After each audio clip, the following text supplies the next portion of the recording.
So, I watched the first episode of the new Halo TV show that's streaming on Paramount Plus, a streaming service that will probably be out of business in a year or two. And like everyone predicted, it was terrible. Now, there are people who are going to say, but Bardic, it's only the first episode. It could get better. You don't know what's going to happen. And you're right, it is only the first episode. But the things established in this episode make it clear that this show is not going to have any of the things that I or other people like about Halo. It's gonna have a lot of stupid writing and just generally be bad. You can see that the car you're in is about to drive off a cliff before you hit the bottom, and this show is going off a cliff.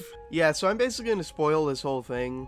So if you want my recommendation, don't watch this. If you're really curious, watch the first 15 minutes, which is an okay action scene. The rest of it is just bad. Anyway, let's jump into it. So this show changes basically everything you or anyone else likes about the characters or plot of Halo. And this isn't a case of me being, oh, they changed things in an adaptation, so it's bad. It's more like they changed the things I like about the series and what made it unique, so now it's just kind of a generic sci-fi thing. I thought the beginning of the episode was mostly okay. The first like 20 minutes was decent. I didn't like how the rebels are using like AK-47s when it's years 25 whatever. A lot of stuff doesn't look or feel like Halo. It's way too oversaturated. The explosions are like neon orange, but it's an okay action scene. There's some fun stuff going on, but after that is when it tumbles out of control. The moment I realized that the rebel girl who was surviving was going to be a character, I was like,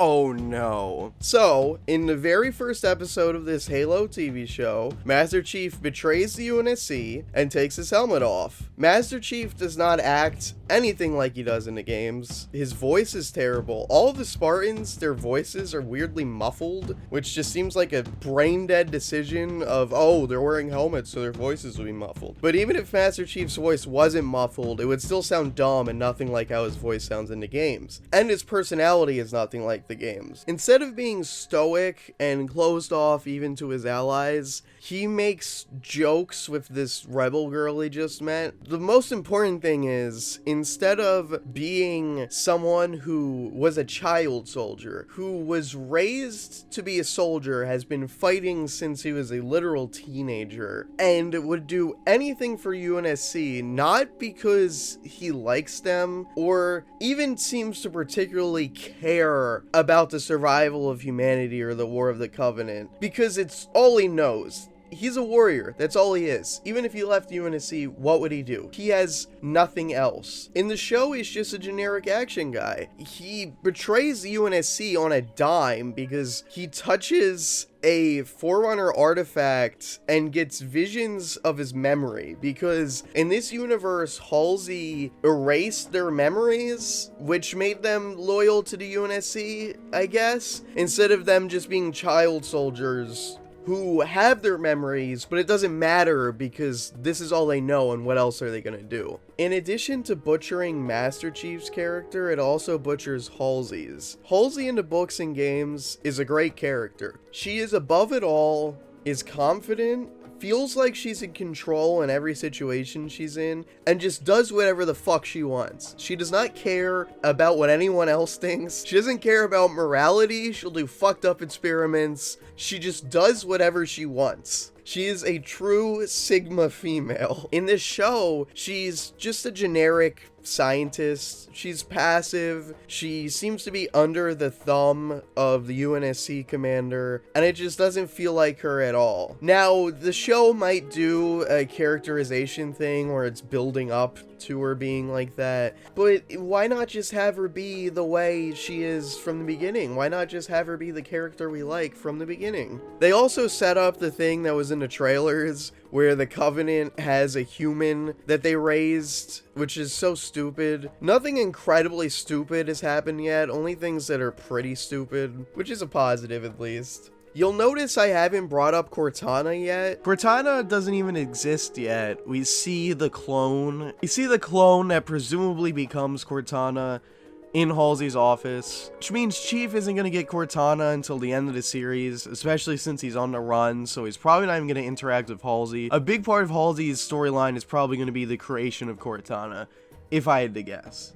It's very clear that a very big plot point within this series will be the morality of the UNSC, which would be an interesting topic if the show didn't already come to the conclusion that the UNSC is 100% bad. The UNSC is interesting morality-wise because they do a lot of fucked up stuff, but they're also the only hope for survival during the War of the Covenant. Humanity will go extinct. The Covenant wants humanity to go extinct. I love stories about humanity's morality during an existential threat. Like, how far should you go for humanity's survival? But it's clear that the show thinks that the UNSC has already gone too far, and the whole show is just gonna be about how bad they are, which is incredibly boring and just dumb. This isn't related to anything, but I think there's a Mass Effect reference in this show. There's a scene where in the background you hear Commander Shepard to forward bridge, or something like that. I guess it could be a coincidence, but I just thought I'd point it out because I'm just rambling anyway. Lastly, I'd like to talk about the effects. The effects themselves aren't terrible, I'd call them inconsistent. The elites look fine most of the time, but some shots still look really bad, and always the faces look really bad. They did not execute the skin very well. The elites don't feel like they're there. They don't interact with the environments well. They feel like they're just inserted in post. They don't feel like actual creatures. I think they definitely should have made practical costumes and enhanced them with CG so they felt more real in their environment. And Halo is something that you should almost definitely not make a TV show out of, because the effects budget would be way too high, and you already get that feeling from this. This show opens with a really big action scene. I have a feeling there's not going to be any other big action scenes like that for the rest of the show because they already blew a lot of their budget and it didn't even look that good to begin with. During the first action scene, it's also all elites. There's no jackals or grunts or any other type of aliens, and I have a feeling this is to save money on effects and that we will not be seeing a lot of alien species throughout this show. Anyway, that's my rambling rant on how much the new Halo show sucks. If this video does well and there's demand for it, I'll probably go episode by episode to complain about them. If not, I'll just make a review when the series is over. Either way, thanks for watching. Be sure to like and subscribe for more content, and let me know in the comments below what your favorite Halo game is. Bye bye!